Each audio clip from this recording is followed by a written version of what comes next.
Good afternoon. How's everyone doing? Hello. So my mother is one of 12 children that grew up in the barrio in San Antonio, Texas. 12 children, but only 9 survived to adulthood. And in my mother's family, there was a very sad tradition that if you were the middle daughter, you were the designated maid of the family, and you were kept at home, and you helped cook and clean and take care of the younger siblings. So you were basically the second mother. And when my grandmother was a young girl, she too came from a large family, and she was also the designated maid and had to stay home and cook and clean and take care of the rest of the siblings. So my grandmother never went to school. She actually was illiterate. She couldn't read or write. And my mother was destined for this same fate. However, it was a principal at the local elementary school who noticed that my mother was not there. So she got in her car, she came to my grandmother's house, and when she showed up, she noticed that my mother was actually sweeping up on the front porch. There was a party that they'd had the night before. My grandmother comes to the door, and the principal points to my mother and says, "That child will go to school." So basically, the principal had to shame my grandmother into allowing my mom to be able to go to school. And one of the reasons why I am so grateful for the laws of this country is that children have rights. They have the right to a basic education. And so my mother was allowed to go to school. But as soon as the 3 o'clock bell rang, she had to come straight home because she still had to pick up with her chores, the cooking, the cleaning, and taking care of the younger siblings. My mother learned never to ask for anything special because whenever she did, my grandmother would simply say, "Eso no es por nosotros." That is not for us. Our people don't do that. It was always no. And so I heard this story growing up, and I began to wonder, well, why aren't we encouraging Hispanic girls to grow? What is it about the culture that keeps reinforcing some of these behaviors? And then I wondered, well, is anybody else noticing this same phenomena? And it turns out people have been paying attention. According to the National Education Association, they did a study on women in education, and they noticed that Hispanic girls have the highest dropout rate in high school and in college.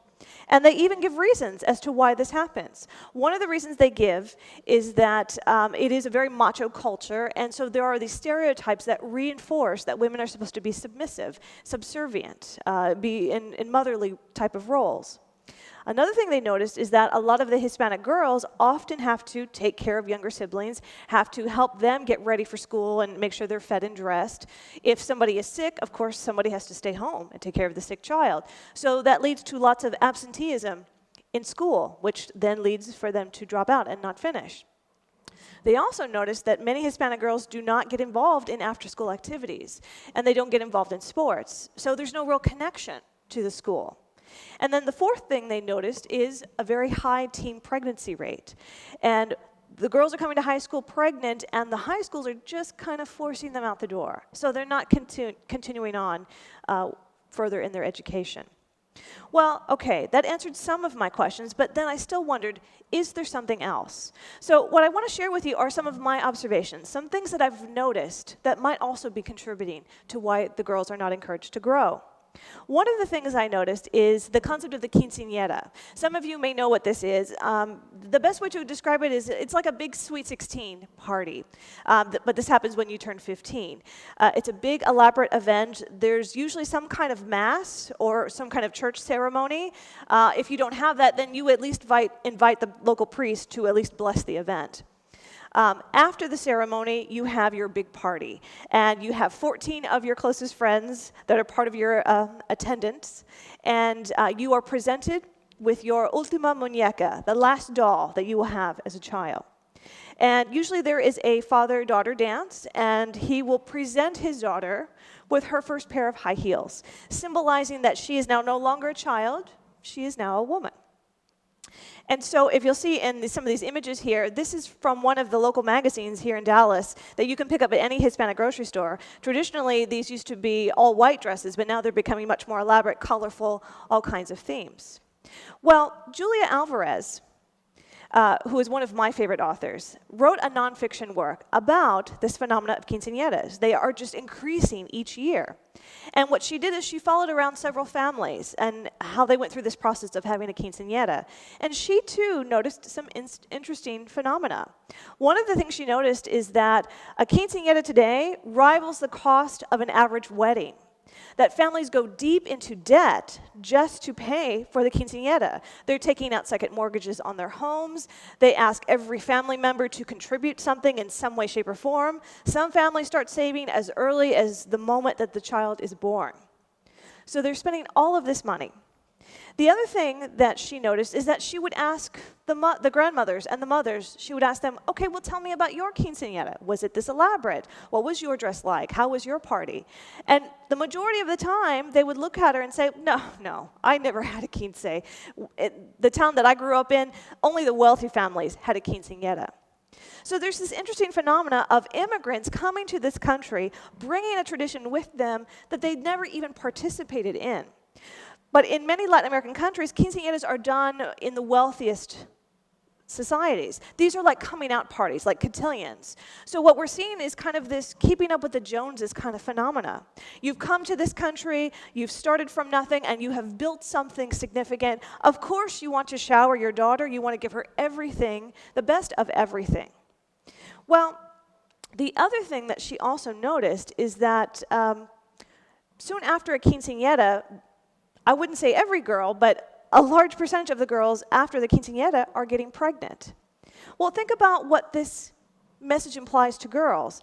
You've just been told that you are no longer a little girl, you are now a woman, you've basically just had your wedding, and of course, as a woman, you're going to experiment with your body, you're going to explore your sexuality. And so there are some interesting numbers that are coming across.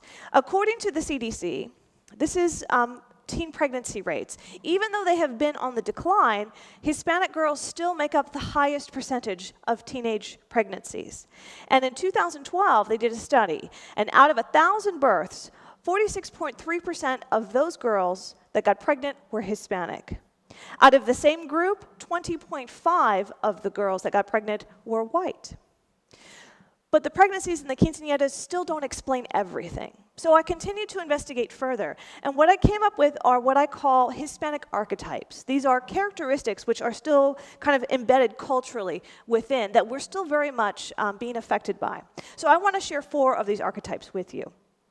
The first archetype is La Virgen de Guadalupe. Now, I'm sure you have seen this image before. It's very iconic. I find it everywhere. It's on T-shirts. It's on cowboy boots. I've seen it on tattoos. You see it on the backs of pickup trucks. It's the story of the Virgin Mary appearing to Juan Diego in 1531. And when she spoke to him in his traditional Nahuatl language. Even the Catholic Church recognizes this as a legitimate event. Juan Diego is the only indigenous Indian to be canonized as a saint. But think about the social implications of the Virgin of Guadalupe. This is the ultimate mother figure. She is put on this pedestal. And we are telling the girls that they need to be like the Virgin Mary. They need to be idealized mothers and good girls and preserve this idea. They're also, within that, they need to be obedient, subservient, they need to obey, they need to do as they're told. And in the case of my grandmother, that certainly was the case. It was the local priest that told her, you need to have as many children as possible, and any extra money you have to give to the church. And then she also passed down this idea to my mother. My mother is the one that explained to me that there were only 2 ways out of my grandmother's house, either in a coffin or in a wedding dress. And that was it. The second archetype I want to share with you is the story of Lakota. Now, she is often seen in images and in stories and in society. She tends to be kind of on the outskirts of society. This tends to be an older woman. She's often seen as kind of the medicine woman, the healer. Sometimes she's called a bruja or a witch. You go see her when you have an ailment of some kind, when you don't feel very well. You have to understand, in the barrio, you do not go to the hospital unless you are bleeding out or you're on your deathbed. Everything else, you go to the curandera for. She can remove fevers, she can remove sickness. You also go see her to get the evil eye removed, the mal de ojo. Someone might put a curse on you, so you need to go see her. And my grandmother very much believed in the curandera and would often go see her to have this evil eye removed. But again, think about the social implications of the curandera. This is a woman that, even though she's on the margins of society, she is greatly feared and respected. Remember, you don't want to upset this woman. She might put a curse on you. Okay? She has secret knowledge of herbs and magic and knowledge, and so you have to tread lightly around the curandera. The third archetype is the story of La Llorona. Now, this is a story that is often told to children at bedtime. So while American children get the stories of Peter Pan and Cinderella, Hispanic children get La Llorona. There are many different versions of this story. I'm going to share with you the version that I'm familiar with. It's the story of a woman who is married and has 2 young children, but she falls in love with another man, and that man convinces her to run off with him. So she abandons her first husband, she goes off with this man, and takes her kids with her. Well, invariably, the man grows tired. He ends up also leaving La Llorona, leaving her with nothing, just her and her kids. And she is so angry, and she feels so betrayed, and she's so hurt. She takes her 2 children, she goes to the nearby river, and she drowns her 2 kids. Yes, this is a bedtime story. And when she realizes what she's done, in her grief, in her sorrow, at that moment, she literally turns into a ghost. And she's known to haunt bodies of water, going up and down rivers, searching for her lost children. Well, you tell this story to children before they go to bed. You tell them, if you don't behave, if you don't fall asleep, La Llorona is going to see you in the window, she's going to think you're her lost children, and she's going to steal you from us.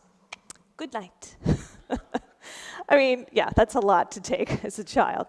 But think about the social implications of La Llorona. You don't want to be the lady that forever laments things. You don't want to be the martyr. You don't want to be forever sad. There's also that reinforcement of that negative. The last one I want to share with you is the story of La Malinche. Now, this is a true event. In 1519, Cortez showed up and encountered the Aztecs. And when he meets Montezuma, the leader, and this is a very Mexican thing to do, whenever you invite someone to your home, of course you give them a gift. And so Montezuma gives Cortez a bunch of women as a gift. Just like when you go to the Playboy Mansion and Hugh Hefner says, here, have a bunch of Playboy bunnies, on me, enjoy.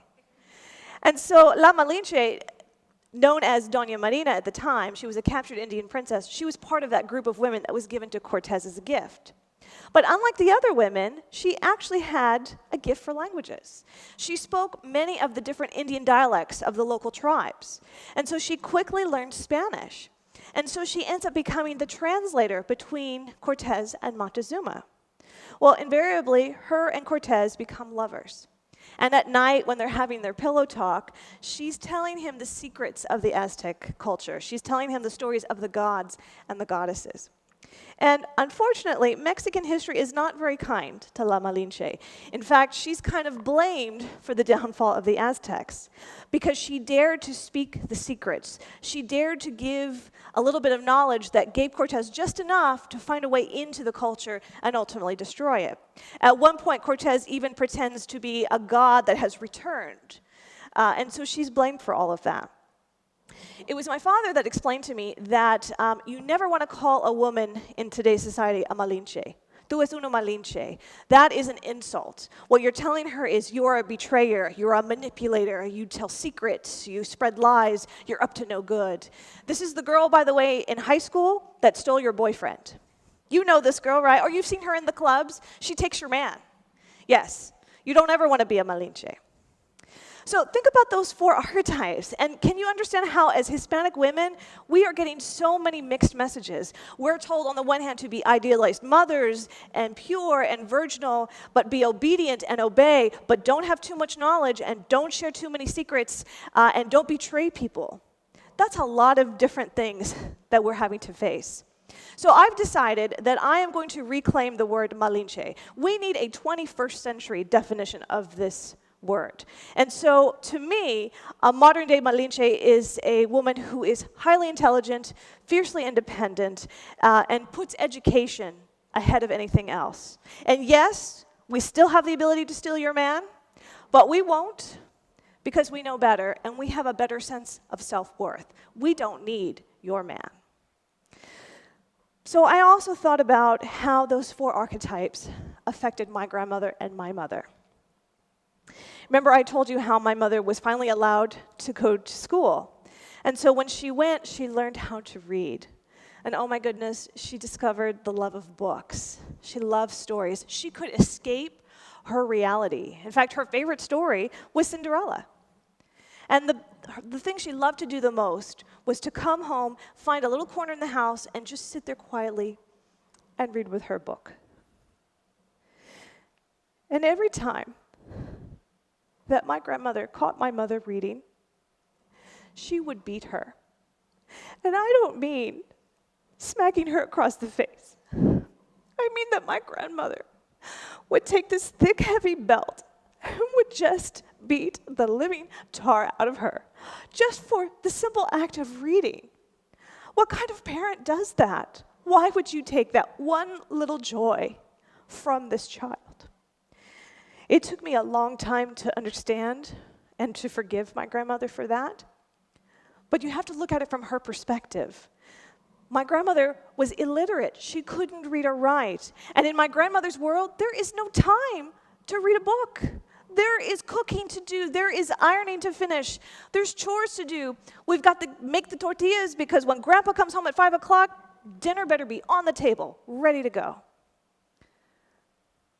And as I grew up, I kept trying to bring my mother back to books. I kept trying to encourage her to read.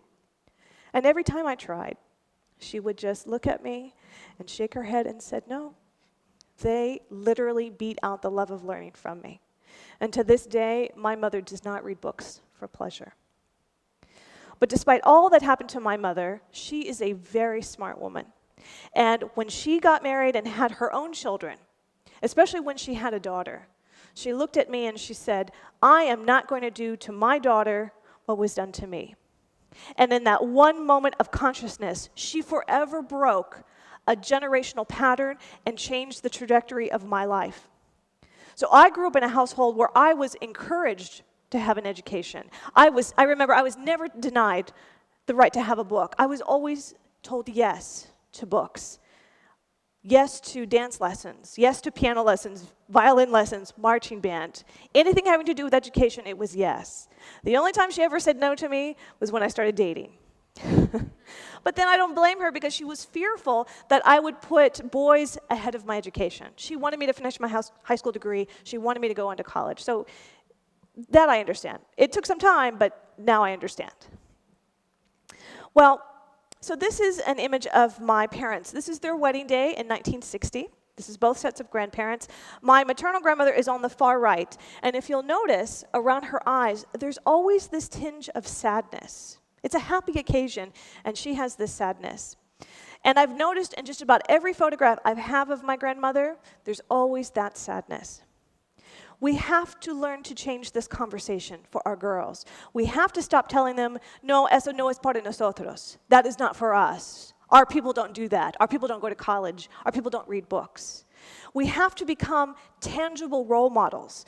I bet that there is somebody where you work or where you go to school or someplace that you encounter, there is a Hispanic girl that is in desperate need of a mentor, someone to just give them encouragement, someone to see them as a person. It's just the simple act of asking them, tell me your future story. Where do you see yourself 10 years from now? Help me change the conversation of no es para nosotros to si se puede. Yes, we can. Everybody say this phrase with me. Si se puede. Si se puede. Okay, I didn't really hear you. Say it one more time. Si se puede. Okay, one more time with conviction. Si se puede. Muchísimas gracias. Thank you so much.